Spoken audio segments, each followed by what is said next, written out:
topik Merdeka Belajar yang ada di platform Merdeka Belajar. Pada kesempatan hari ini, saya akan menyampaikan yang pertama adalah dalam Merdeka Belajar, pada topik Merdeka Belajar itu diantaranya berisi pemahaman, gagasan, dan prinsip pendidikan berdasarkan pemikiran Ki Hajar Dewantoro. Kemudian yang kedua, pemahaman untuk memfasilitasi murid agar tumbuh sesuai dengan kodratnya. Dan yang ketiga, penerapan pembelajaran yang memerdekakan murid. Prinsip pendidikan berdasarkan pemikiran Ki Hajar Dewantoro yang pertama adalah satu, kepemimpinan sebagai seorang guru yaitu ing ngarsa sunggulodo ing madya manguntaso tuturi handayani. Kemudian yang kedua, sistem pendidikan memakai sistem ANONG. Dan yang ketiga, tripusat pendidikan, yaitu pendidikan itu berpusat pada keluarga, di rumah, sekolah, dan masyarakat. Jadi tidak mungkin hanya satu saja, yaitu di sekolah, tapi meliputi tiga yang saling mempengaruhi, yaitu keluarga, sekolah, dan masyarakat. Kemudian yang keempat, asas pendidikan. Asas pendidikan itu meliputi bahwa semua orang itu memiliki kodrat kemerdekaan dalam belajar. Kemudian asas pendidikan yang kedua adalah asas alam, yaitu pendidikan bisa dilakukan di segala tempat termasuk di alam. Kemudian bahwa pendidikan harus berkebudayaan, disesuaikan dengan kebudayaan yang ada di masyarakat. Kemudian bersifat kebangsaan dan bersifat kemanusiaan atau manusiawi. Dalam Merdeka Belajar ini terdiri dari modul 1, yaitu mengenali dan memahami diri sebagai pendidik. Yang pertama, mampu mengenali kekuatan dan kelemahan diri. Yang kedua, mengenali karakteristik dan kebutuhan peserta didik. Yang ketiga, menjadi manusia merdeka yang hidupnya tidak bergantung pada orang lain, namun bersandar pada kemampuan diri sendiri. Yang keempat, pendidikan menuntun kekuatan kodrat yang ada pada peserta didik agar dapat mencapai keselamatan dan kebahagiaan. Dan yang kelima, pendidikan berperan penting pada perkembangan peserta didik sesuai dengan perkembangan zaman. Jadi ketika kita melakukan proses pendidikan dengan mengenali dan memahami diri sebagai pendidik, maka kita harus menyesuaikan dengan perkembangan zaman. Kemudian yang kelima, yang keenam, mendidik anak sama dengan mendidik rakyat. Jadi kalau kita tidak melakukan proses pendidikan terhadap anak didik kita, sama saja kita tidak melakukan pendidikan terhadap rakyat Indonesia pada khususnya.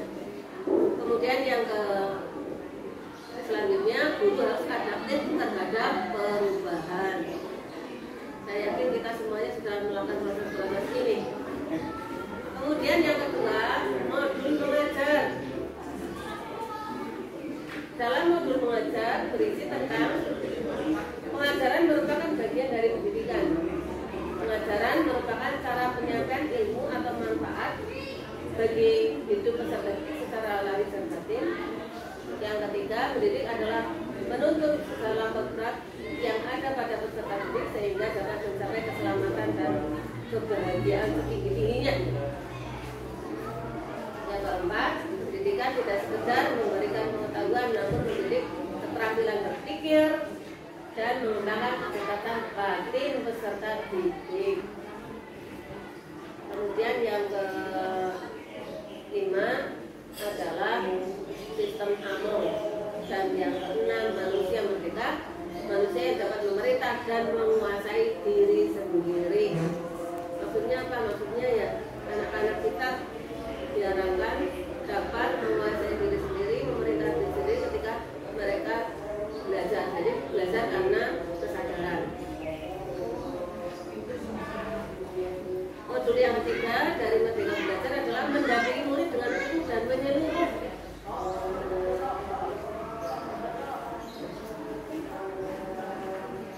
meliputi pendidikan bergerak secara dinamis, menyesuaikan keadaan, bergerak yang begitu cepat.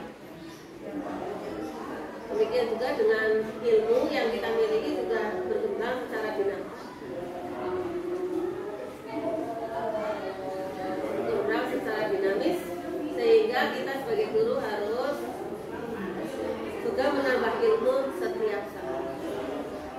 Kemudian yang kedua, setiap peserta didik terlahir dengan kodrat alamnya masing-masing, jadi memiliki kemampuan sendiri-sendiri. Artinya kita tidak bisa ujian bahwa semua anak adalah pandai atau ujian bahwa semua anak adalah bodoh, karena setiap anak itu terlahir dengan kemampuan atau kodrat alamnya masing-masing. Yang ketiga, perubahan tidak bisa dihindari, sehingga cara mendidik dan mengajar perlu disesuaikan dengan perkembangan zaman. Guru dapat merancang pembelajaran yang berkelanjutan, terbuka, berdasarkan kebudayaan bangsa. Hal ini sesuai dengan asas Frikon, yaitu continue, berkelanjutan, konvergen, menyebar, dan konsentris, terpusat. Modul keempat berisi tentang mendidik dan melatih kecerdasan budi pekerti, di mana budi pekerti merupakan hasil bersatunya gerak pikiran, perasaan dan kehendak sehingga menimbulkan suatu tenaga. Budi pekerti juga merupakan kepaduan cipta, rasa dan rasa. Budi pekerti peserta didik dibentuk di lingkungan sekolah, keluarga dan masyarakat. Dan kodrat anak diibaratkan kertas yang sudah terisi penuh. Beda dengan konsep kita yang tabula rasa, anak itu nggak punya apa-apa, kertas putih. Tapi ternyata menurut Merdeka Belajar di modul 4 bahwa anak sebenarnya diibaratkan sebagai kertas yang sudah terisi penuh, terisi berbagai macam coretan dan tulisan, sehingga tugas guru adalah menebalkan dan memperjelas arti tulisan dan coretan tersebut. Artinya kita lebih menambah pengetahuan anak. Jangan anggap bahwa anak itu tidak tahu apa-apa. Yang kelima, modul 5 yaitu pendidikan yang mengantarkan keselamatan dan kebahagiaan. Guru harus mampu membimbing dan memantau peserta didik untuk mencapai pemahaman yang bermakna. Karena fungsi pendidikan adalah mengantarkan peserta didik agar siap hidup dan mampu mengisi zaman. Begitu saja pemaparan dari saya. Terima kasih. Apakah akan dibuka pertanyaan? Saya. Ya. Setelah apa yang disampaikan atau dipaparkan tadi, saya ingin sekedar bertanya ya, untuk tadi teori tabula rasa itu bahwa menganggap anak lahir itu bagaikan kertas putih yang belum berisi apa-apa. Artinya berarti untuk sistem pendidikan kurikulum merdeka ini berarti untuk apa bisa dibilang sebagai korelasi atau perbandingan ataupun bantahan dengan teori tersebut. Pertanyaan saya itu. Betul. Ini yang untuk modul 4 pendidikan melatih kecerdasan budi pekerti. Yang untuk D itu memang bertentangan dengan teori tabula rasa yang disampaikan oleh Bu Yuni tadi. Karena anak-anak sekarang yang sudah melek teknologi, walaupun masih kecil sudah melek teknologi, ya dari lingkungan, dari TV, dari segala hal, mereka sebenarnya sudah terisi pengetahuan, walaupun pengetahuannya adalah sedikit. Nah, tugas guru inilah yang kemudian menambah pengetahuan yang sudah dimiliki oleh anak tersebut, sehingga nanti akan kita hasilkan anak didik yang sesuai dengan yang ada dalam kurikulum yang ada dalam kurikulum merdeka ini. Gitu. Jadi jangan pernah menganggap bahwa anak itu tidak tahu apa-apa. Anak itu sebenarnya adalah banyak tahu, cuma saja harus ada kesepakatan dengan guru yang lebih pandai, lebih tahu, sehingga nanti akan dihasilkan pengetahuan yang pas dengan apa yang dimaksudkan. Terima kasih. Iya. Berarti kalau itu teori tabula rasa itu istilahnya bisa dibekukan atau bisa dihapus gitu ya Bu Iva? Kalau menurut saya teori itu berlaku bagi anak yang usianya masih mungkin di bawah 5 tahun lah ya, atau di bawah 3 tahun itu konsepnya itu bisa. Tapi kalau anak-anak yang sudah bisa lihat televisi, bisa mendengar informasi dari HP dan lain sebagainya, teori ini sudah tidak berlaku. Menurut saya seperti itu. Terima kasih. Ya. Yang lainnya mungkin ada. Kalau tidak ada ya berarti sudah. Saya tutup saja untuk kegiatan ya. Gimana Bu Nini? Ya, saya mau bertanya.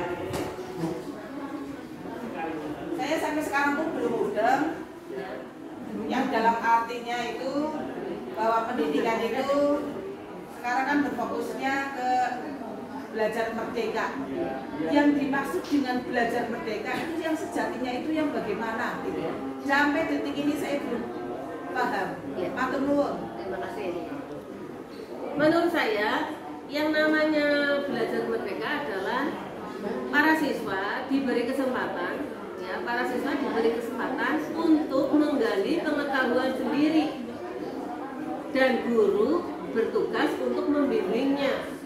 Kalau selama ini guru kan hanya memberi materi bahwa kemudian murid itu mengikutinya atau mengikuti apa yang sudah dijelaskan oleh guru. Tapi dengan menggunakan belajar merdeka, maka anak-anak diberi kesempatan untuk mencari pengetahuan sendiri dari mungkin sumber internet, dari sumber buku dan lain sebagainya. Kemudian nanti akan dikombinkan atau akan disepakati, ada kesepakatan antara guru dengan siswa, begitu menurut saya Bu Nini. Oh, Ya, kayak gitu. Ya, bukan sedikit ya. Mudah-mudahan nggak berguna. Betul. Ada lagi? Kalau tidak ada, saya tutup. Terima kasih atas perhatian teman-teman sekalian. Terima kasih atas kehadirannya di dalam aksi nyata topik merdeka belajar. Ternyata banyak sekali yang harus kita pelajari pada topik ini. Sebenarnya sedikit banyak kita sudah melakukan ini semua. Kita mengenali dan memahami diri sebagai pendidik sudah jelas. Kita mendidik dan mengajar, tidak hanya mengajar tapi kita mendidik. Kemudian kita juga mendampingi murid dengan utuh dan menyeluruh. Kemudian kita juga mendidik dan melatih kecerdasan budi pekerti. Tidak hanya kita melulu memberikan pengetahuan kepada anak, tapi kita juga melatih kecerdasan budi pekertinya. Artinya kalau anak-anak berbuat kesalahan pun kita tidak membiarkannya, tapi kita menegur, memberikan solusi. Kemudian yang kelima, pendidikan itu mengantarkan keselamatan dan kebahagiaan. Mungkin yang masih kurang kalau menurut saya ini, bahwa pendidikan itu adalah mengantarkan kebahagiaan. Artinya kita melakukan proses pendidikan itu yang membuat anak-anak bahagia, bukan membuat anak-anak tertekan. Jadi bahagia, anak-anak bahagia, belajarlah dengan bahagia. Mungkin itu kekurangan kita selama ini sebagai pendidik. Terima kasih atas perhatiannya. Assalamualaikum warahmatullahi wabarakatuh. Waalaikumsalam warahmatullahi wabarakatuh.